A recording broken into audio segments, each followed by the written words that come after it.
বাইরে বৃষ্টি পড়ছে, আজকে একটু ঝাল ঝাল চিকেন করো না।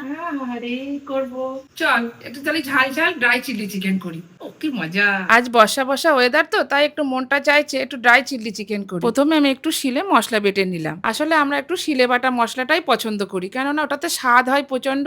আমার কাছে ওটাই বেশি ভালো লাগে। প্রথমে চিকেনে একটু তেল, তারপরে একটু গোলমরিচ গুঁড়ো, আদা কাঁচা লঙ্কা বাটা, কর্নফ্লাওয়ার, একটা ডিম আর হচ্ছে একটু বেসন দিয়ে মেখে নিলাম।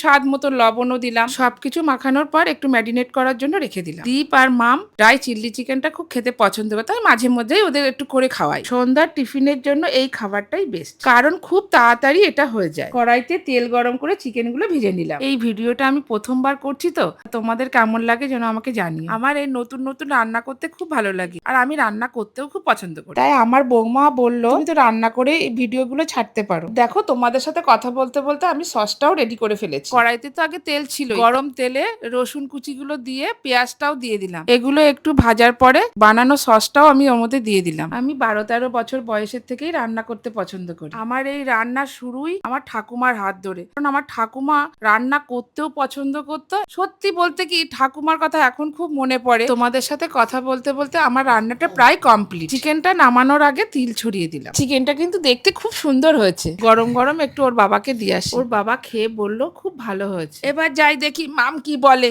এই নে তোর ড্রাই চিলি চিকেন। আরে দেখতে তো ভীষণ সুন্দর হয়েছে। দেখ কেমন। খুব ভালো হয়েছে।